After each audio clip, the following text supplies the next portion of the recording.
here we go with section 3 of the podcast that we like to call What's Good in Your Hood. So, Tev and I, as those people that are listening know by now, that we are both living overseas. But this is something that I think we can talk about with everyone. Doesn't matter where you live. Yeah. And we wanted to talk a little bit about getting yourself into the kitchen and cooking up some meals for yourself. Being a home cook. That's what. Hey man, for those of you that don't know, Tyler is ace. He's got some Gordon Ramsay nyana. Back in SA, he'd invite us around for some lovely dishes that he'd make. And he even did like a pizza night, if I'm not mistaken. They were great, man. The guy's got the things. He knows how to make the pots do the things. Let's Tevin is gassing me up here too much, but I do enjoy cooking. I do enjoy cooking, and I thought what could be quite a nice thing to talk about is building confidence in the kitchen, right? And I think that's quite a cool thing, because I can honestly tell you that a few years ago I had no confidence in the kitchen, and I was thinking to myself, I was cooking the other night, I was thinking to myself, like, how did this happen? Like, how did I actually become decent in the kitchen? Yeah. So I did a little bit of research, and I found quite a cool article that I think offers some guidelines to cooking, like just being a home cook, right? But before we get started, I want to ask you, Tev, how often do you cook, and are you happy with your standard of cooking? So my experience cooking, it's come away. For the past, let's call it a year, we have started cooking a lot more often. So once I met Lisa, I started getting a bit more involved in the kitchen, because she really cooks really cool dishes that were so different to the kind of food that my mom would cook back home. And I was like, oh, okay, cool. Let me also try my hand at this. And slowly but surely, we started to get a bit more adventurous with dishes. So starting from the elite toast, egg on toast, 2-minute noodles garnished with a lot of parsley there, just to finish it off. The real delicacy that is a peanut butter with a mix of jam. So we've come a long way from that to doing lasagnas. So lasagna is something that I enjoy making. Pasta dishes generally. My go-to. I wasn't always confident. I kind of let my mom do her thing in the kitchen. She's a really good cook. She loves cooking, and similarly with Lisa. So I've started to get a bit more involved. But it's been good. I've enjoyed it. Well, that's good. That's great. But let me ask you this: when you're cooking, do you, or as a home chef, do you have any goals that you've set for yourself? Like perhaps a specific meal that you'd like to know how to cook off the bat, or is your goal simply I need to feed? Like I need to eat and I need to feed someone. So what's the extent of your goals when it comes to cooking? So with generally being like a perfectionist and being quite hard on myself, I always want to try and do a dish, whatever dish it is, as best as possible. And my general area that I fall short is timing. So having cooked, let's say it's a pasta, I'm doing the pasta on one side, I'm doing the sauce on another, and I'm doing, let's say, the protein. Doing the timings there where I don't have the pasta go cold or this be cold by the time it's all ready to come together. That's one aspect that I've really battled with. So timings is one. For dishes, I try to just make it taste good. So let's forego the appearance for now. So let's just start off with it tasting okay. Edible. Let's start with edible. And then we'll work our way up from that to then eventually getting to a nicely presented dish. But for now, I'm on the hopes of getting an edible dish and timing, because timing I really struggle with at the moment. How about you? So timing, I get that. I get what you're talking about. My timing has gotten quite good. So basically, this is the first piece of advice that they give is to set yourself some goals in the kitchen. Like with anything in life, having goals helps us grow, right? So as a chef, if you have some goals for yourself, then it helps you grow. It could be as simple as I want to be able to cook this thing without having to look at a recipe. It can be something like I want to improve my skills with a knife. It can be, yeah, so you set those kind of goals for yourself, right? So for me, I would say that we cook, not on purpose, but we mainly cook vegetarian food here at home. And I actually find that since we've been eating a lot more vegetables or vegetarian meals, I've actually found my creativity has significantly improved because as soon as you remove this thing of like one starch, one protein, one vegetable, as soon as that element, okay, you can't really cook like that when you're cooking vegetarian, you have to start becoming creative, right? So I think for me, I would say my goal at the moment is to every week I try and cook something different, like something completely different than the week before. We have a few staples that we like to cook. That's not every week we eat the same, but we have like, let's say 10 things that over 2 weeks we'll cook. We like that. That's how we kind of do it. We do our shopping once a week, which I find helps a lot. And yeah, I think that would be my goals every week is to do something new in the kitchen. Now, my next question is this. Yeah. Do you use recipes, and to what extent do you use recipes? Oh, and I think this is where Lisa will criticize me. I'm very finicky with a recipe. Like, especially if it's something that I haven't made before, I'm going to go step by step. And if it says, cook this for 8 minutes and then let it simmer for another 3 minutes, I'm not just going to leave it cooking for 12 minutes. I'm going to follow it step by step. It must be 8 minutes. So I'll set a timer for 8 minutes. Okay, cool. Okay. 8 minutes is done. Cool. Turn it down. Simmer for 3 minutes. Okay. So I'm quite finicky about working very progressively through the recipe in the hopes that it ends up as close to what it should look like and should taste like. So, yeah, quite finicky. I know once you get to your level, then it's... you stop saying that. No, you can... I use... No. In general... No. So this is actually also what they suggest in this article is that you basically what you do is you find your flavors and your ingredients that you enjoy cooking with, and then you find recipes that match it, and then you follow those recipes, right? To what extent is up to you, but they do suggest using recipes, and I agree. I use recipes quite a lot as well, obviously. Especially for things I haven't cooked before, and then maybe the third time I cook it, I try not to use the recipe, and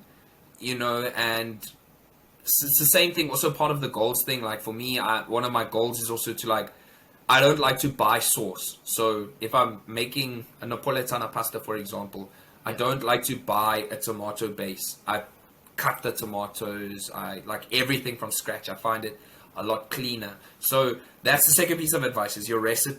Find your ingredients and follow your recipes. And on that, now, where do you find your recipes? So it's also, okay, this is a two-part question. Where do you find your recipes? And secondly, you speak about making mainly vegetarian dishes. Yeah. Now, I've finally moved beyond vegetarian being, okay, I'm either left with the options of it's a salad, or it's a broccoli bake, or it's a spinach and pesto pasta kind of thing. So what are some of the dishes you make and that you found, and then where do you find the recipes for those dishes?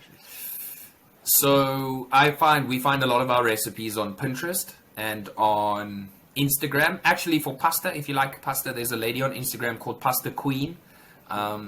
Really cool recipes. I've made a lot of the pastas that she makes, and they are absolutely delicious. I made carbonara the other day, like a zucchini carbonara that was on point, and I'm talking real carbonara with raw egg, not with a cream sauce Alfredo style. It was really good. When it comes to kind of vegetarian dishes and how we cook, so we don't use meat replacements because I kind of feel like, why? I'm not actually a vegetarian, so if I actually want it, then I'll eat I'll eat meat, right? That's kind of my feeling on it anyway. So we steer clear of those. I often make like ratatouille, like that kind of thing, like nice stir fries. We have good stir fry ingredients here in Thailand. Like nice noodle based dishes. Most of our pastas are would just be like arrabbiata or napoletano or something like that.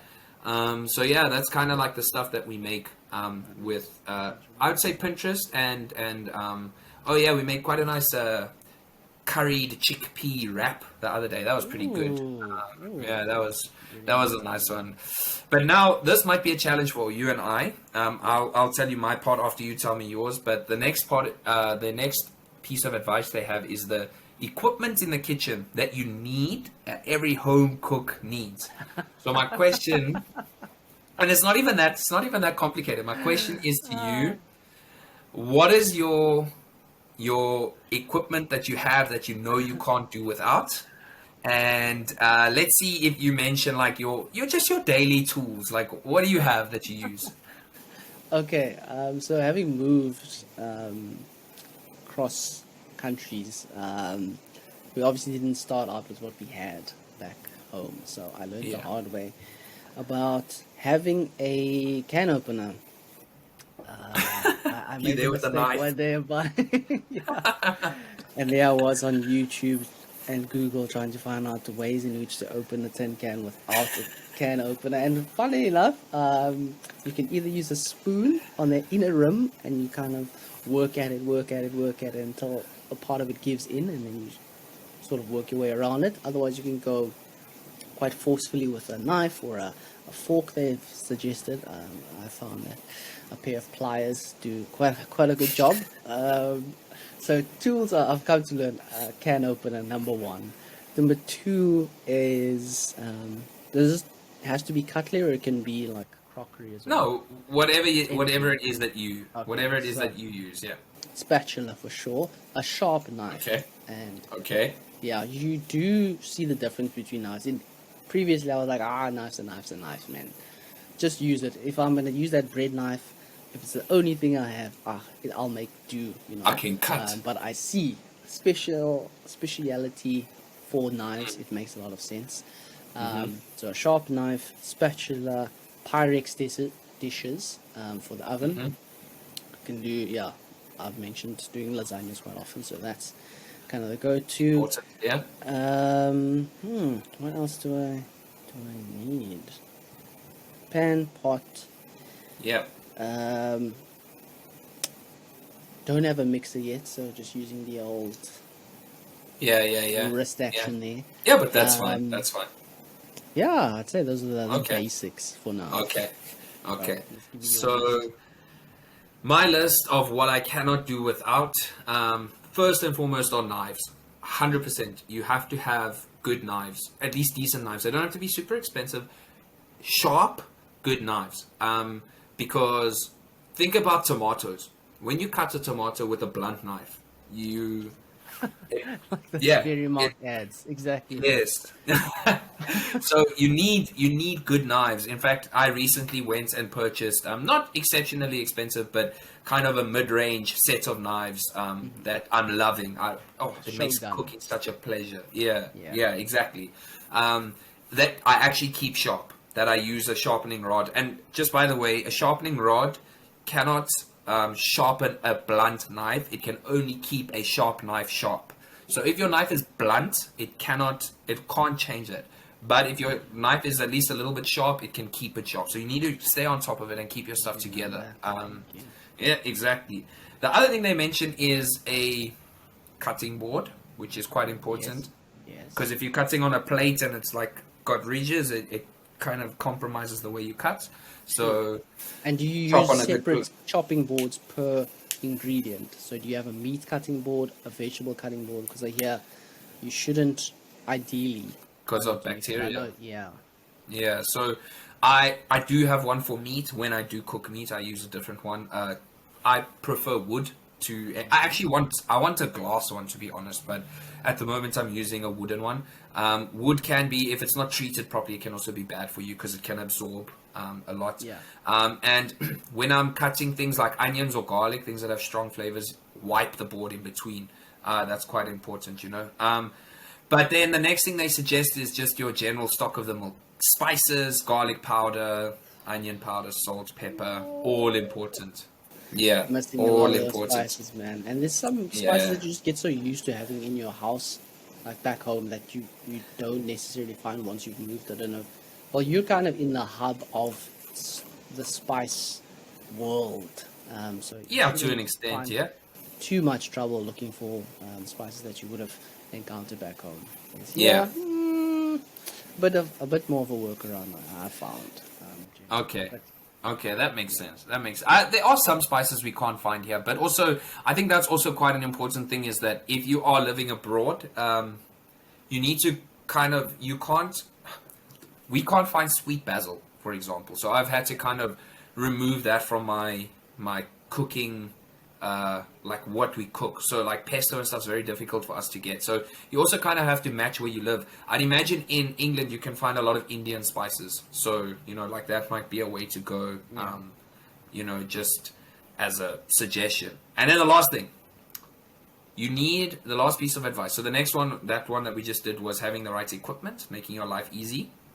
And the last piece of advice, make your kitchen an enjoyable place to be, right? That's what they say. Make it enjoyable. So if you like music, like I know you do, play yourself some nice music when you're in there. Or if you want to listen to a podcast, hint, hint, nudge, nudge, the big five is waiting. But if you want to listen to a podcast while you're cooking, do that. But basically what they're saying is, so for us, I don't do the cooking alone. Katya also does cooking. We kind of share it 50-50. yeah, But we don't, the one person's not sitting watching TV. Like we're sitting and we're talking. It's like, it's quite a big part of our day where we catch up on like what's going on with the other person. And it's not like it's a chore or a duty for the other person to do. And like, it's just a nice place to be. And I think that helps a lot, like just Yeah. having a positive attitude towards the space. You use that space for more than just it being somewhere to cook. It's a place for interaction, and this is actually quite reminiscent of what you detailed when we spoke about. I know the theme was around getting closer with friends abroad, but some of those actions and suggestions play a vital part here, like the communication part, using Yeah. small instances for communication. Doesn't have to be Yeah. a 2 hour spiel when your partner comes home and then you run through your day. Yeah. You literally can do it kind of in motion whilst things are happening. Yeah. You can still Yeah. have that kind of conversation. And this also brings me to the other point that we made is, would you then still look at trying to cook with your mates whilst you're catching up? So given how much interest you have in the kitchen, and it's kind of a place where you get to express yourself, how often are you now going to look at doing the Skype cook or the The Skype cook. cooking class, whatever it is, with Um, your mates? I think for me, the problem at the moment is that there's a mental block towards it because I can't imagine what it would look like calling you up and being like, yo, like, let's cook this thing together. Like I actually, it's probably one of those things that once you do it, it's going to be like really fun and whatever. But I can't imagine what it would look like. Maybe it is something that we need to try. Try and I think it might not be a bad idea actually for us to look into doing something like that and kind of see what the experience is like. And if it's not fun, it's not fun, and then we don't do it There you again. go. Then we have information to give all these lovely listeners out there. Yeah. And quickly talk me through your kind of process in the kitchen. Are you everything is prepped before you start, before you even turn the oven on? Are you a guy that kind of does it along the way, where as I'm chopping this, that's on the pot, something else in the oven, and quickly washing the dishes while that's all going on? Is it one like successive process, or is it kind of a step by step section? Yeah, that's actually a good question. I do at least half of the prep before I start, because I find you need to be in control of what's going on around you while you're cooking. So I do half of the prep, and then the rest I do while I'm on the move. And I will say this, and they don't put it here in this article. Yeah. Keep your kitchen clean while you are cooking, because if your kitchen is disorganized, your mind is disorganized, and your food will be disorganized. Keep it clean. Keep wiping the surface. Don't have a huge thing of dishes behind you where you can't find anything and you're frantic. I promise you, your food will taste frantic. If you're calm and you're in control of your space, everything will work out, because you're not burning things. You're not. Just take that extra time to make sure you're ready before you start. And while you're going, just a quick wipe in your hand. It's not a big deal. Just keep it clean. And before we go, you tell me, what's your process? Yeah, another part of my goals and objectives is to be a less frantic cook. So I'd start with, I'd like to prep. So I'd prep everything. I'd cut all the veggies and everything is done. And this is another area where Lisa's like, you can do multiple things at once. You don't have to work. Be this stagnant in kind of every process of cooking. So whilst this is on, you can still, grab the dish. You can wash that pan that you've just used. You can also prep the veg. You can have that steam. So kind of getting comfortable with things happening successively. Successively. That's it. So I think if you understand, I think that's an important thing, is understand what you're cooking before you start cooking it. Understanding the process that's going to go into it, I think, is a very important part. But maybe what you and I can do is either do the Skype cook thing. If we don't end up doing that, maybe we need to record ourselves, do a time lapse of ourselves cooking something. I think that could be quite cool. I know we keep promising things like this, but I think let's do something like that. Yeah, that could be quite cool. Okay, cool. Yeah, and that's something we can do for you guys. Yeah, 100%. Yeah. I know, like you said, we've got a few things that we've got lined up with the social part of things, but that's a great one. So we'll give that a go, and then come back to you guys with notes. And you guys can see our creations. I think and criticize or compliment, whatever you want. There we go. I know there's a young chef in Ireland that listens to the podcast, so you can give us a rating out of 10 there. So yes, sir. You know exactly who you are. But yeah, I look forward to that. That'll be a really fun thing for us to do.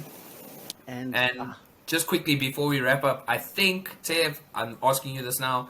I think this upcoming one is going to be the World Cup special. I see the squads are starting to come out, so look forward to that. Yeah, it's looking good. I won't give any spoilers out now, but yeah, the Brazil squad has been announced, and it was really cool to see some of the announcement videos. Things like that. So we'll get into all of that in the next episode. So now we just want to say thank you for sitting with us on this episode. It was fun, man. We really enjoyed that. Let us know your thoughts. Just a reminder to like, subscribe, comment. We are on TikTok, Instagram, Google Podcasts, Apple Podcasts, Spotify, YouTube, as well as our website. That's where we're going to leave for now, and we shall catch you lovely people soon. Adios. See you later, guys. Bye-bye. Cheers.